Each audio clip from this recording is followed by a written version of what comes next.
Hello and welcome to another video. Today looking inside the Airfix Club limited edition kit. So this is the kit you get when you join the Airfix Club, and this one is for 2024, so has been available exclusively for club members since January this year.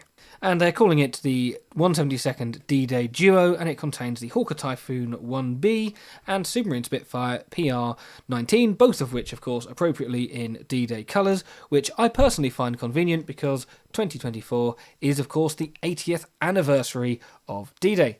Currently, we're about 3 weeks away from D-Day, and Airfix themselves have a lovely 80th anniversary set to pre-order. So unless that comes out very, very soon, you may not be able to buy a D-Day set in time for the anniversary of D-Day.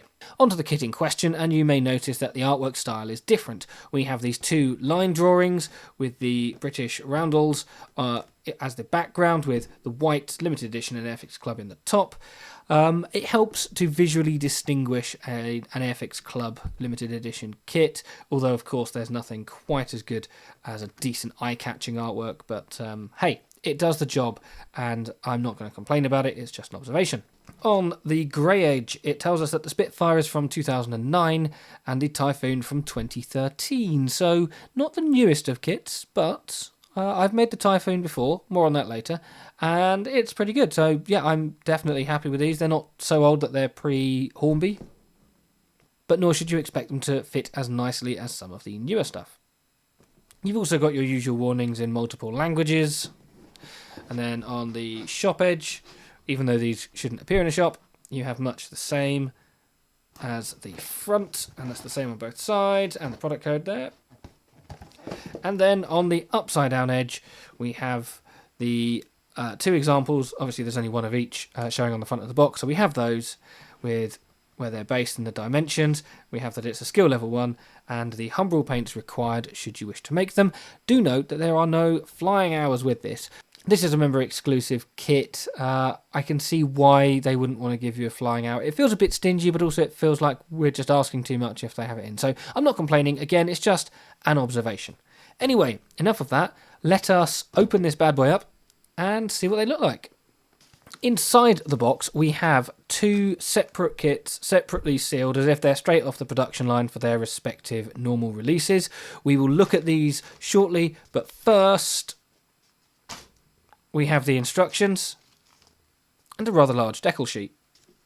So the instructions are about A4 sized, roughly. They are clearly unique to this kit, hence the club logo and everything at the top.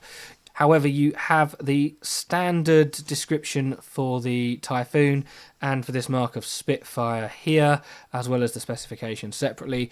So rather than being specifically written for this, they've just copy and pasted their usual text, which makes perfect sense. I wouldn't expect anything else. And you have a long page of spiel. Look at all that spiel, assembly instructions and what they mean and whatever. It's all standard stuff. There should be no surprises here to anyone who's made an Airfix kit in the last decade. And then we start with the Hawker Typhoon 1B, and it looks like they're just the same instructions as normal. There's where you drill the holes. There's where you put the wings on, and you've got the open gun ports should you wish to model that detail, although the detail is a bit lacking in 72nd. It's nice that they've included it, but you're not going to get too much definition out of it unless you use aftermarket parts. Optional weapons, and then the specific colour call-out for the scheme included in the box, which you notice is very, very stripy, and of course that is something very indicative of D-Day. These last-minute applied invasion stripes, which we'll see in a minute, are actually provided in decal form for this particular kit. And it appears it gives you an option for rockets or bombs. I don't know which one is most appropriate for this aircraft. Maybe it flew with both, maybe it didn't, but it doesn't tell you either way. And then just like that, the next page is the Spitfire, and straight away you can see the difference, can't you? See how much more basic these instructions are. I mean, they're just... Let me try and find an equivalent page. There's the Typhoon, quite clearly a highly detailed CAD render that has been broken apart for the purpose of instructions. And there is the vague Spitfire blob-shaped Spitfire instructions. I'm not saying that they're bad to follow, you just really notice it when you see them in the same booklet like this. Also interesting to note that it's got a pilot who has unfortunately had some corrective surgery on his arms by removing them, and you have to reassemble them as part of this build.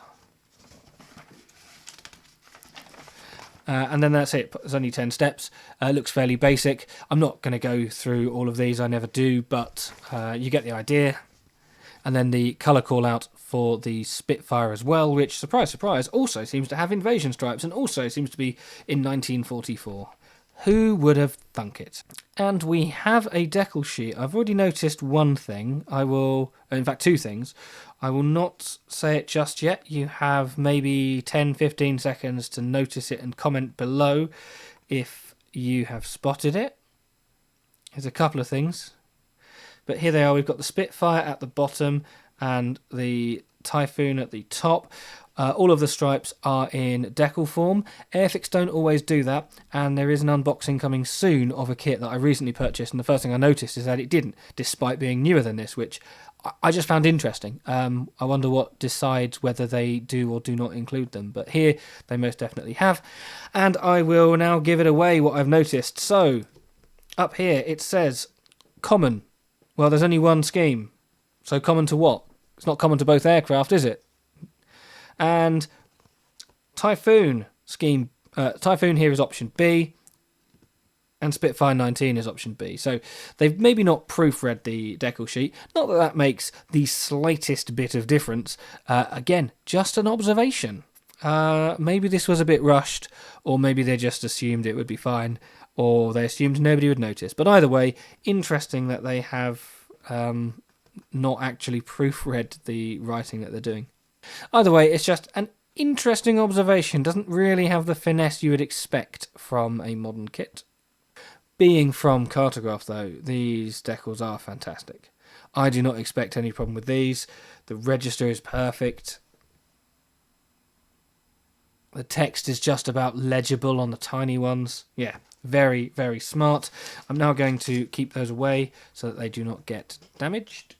So, starting at the top, we have the Typhoon. The Typhoon then comes with these 4 dark grey plastic sprues and 1 separately sealed clear sprue, which I'm going to put back in the box to make sure it doesn't get scratched or damaged. I trust the quality is fine, but we will check when we build it.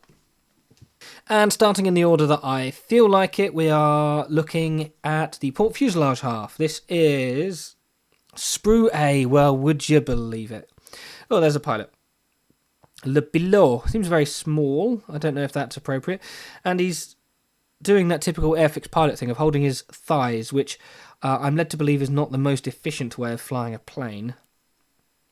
We have the cannon detail here, which, as I said, looking at the instructions, is not the most detailed, just because of the scale. But again, it's really nice that they put it in there. Very impressive.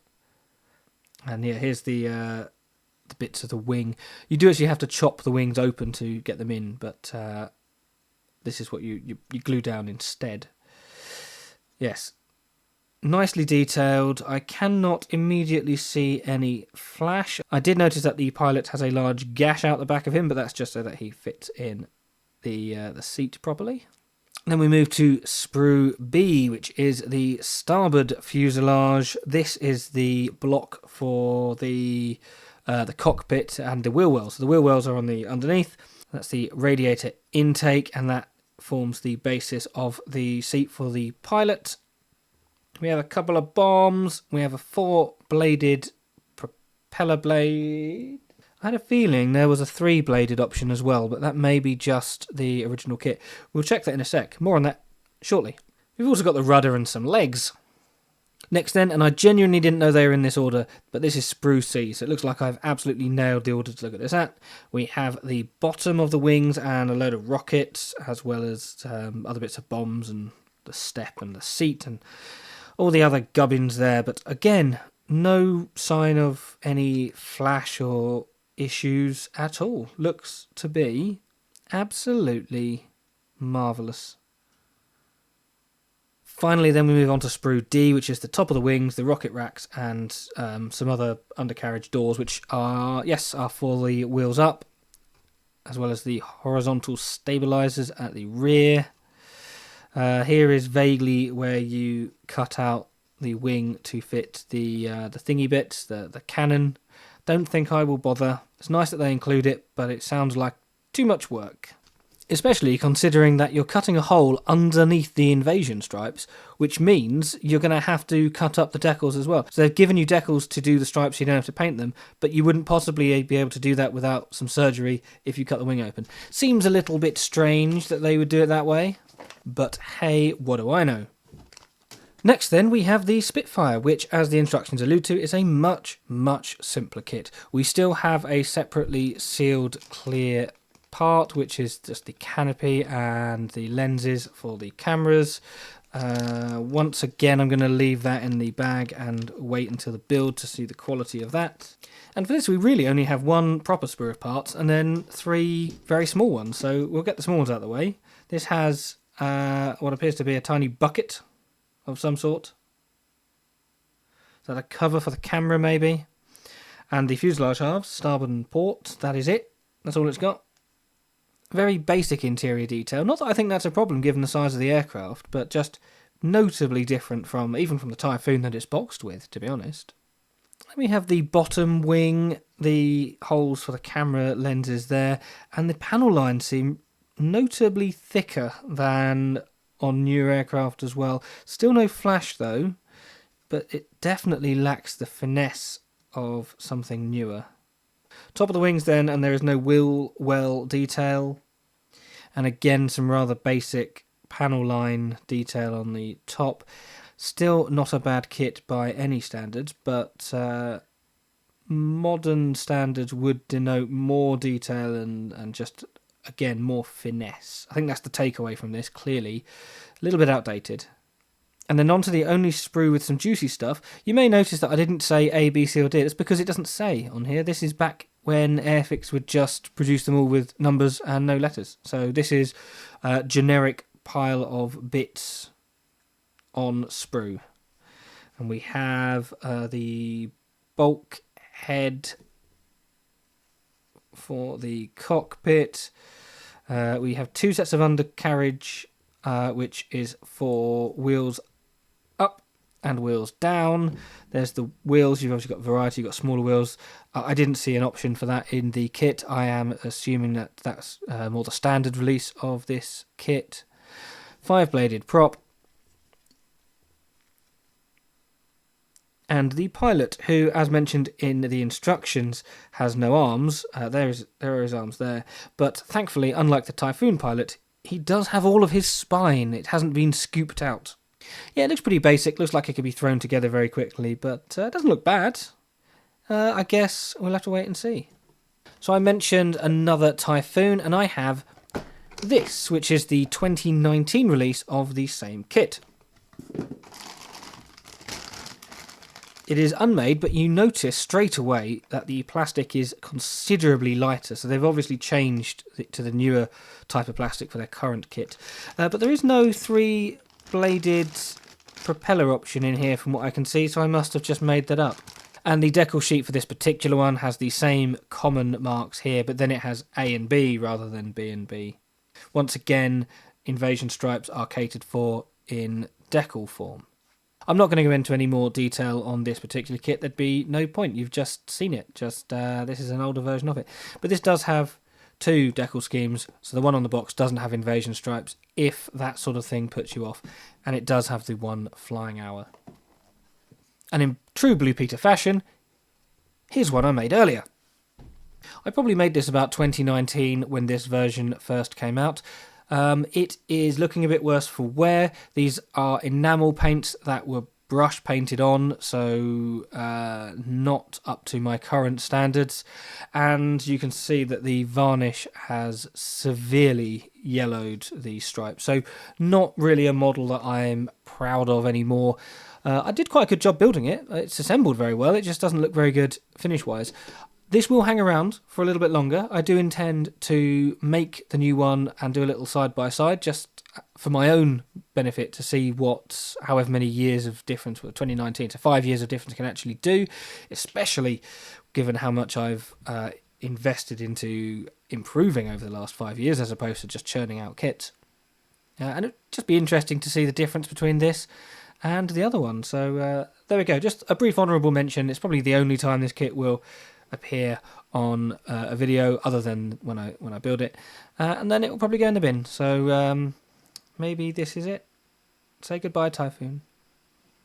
Oh, and just to prove a point with the coloration of the stripes, here is the Tempest with hand-painted invasion stripes with better acrylic paints that did not go all squiffy.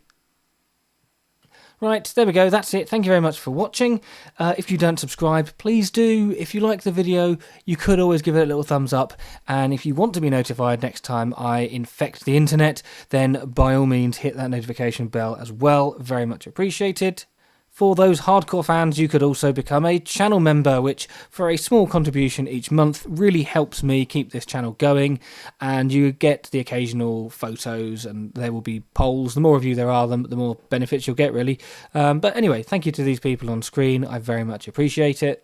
And finally, and I don't normally do this, I don't intend to do this unless I feel that there is a reason for it. I did just want to comment on the fact that most of my videos lately have been unboxings rather than build videos. I have a lot of kits on the go at the moment, and there will be a swing to considerably more build videos over unboxing videos.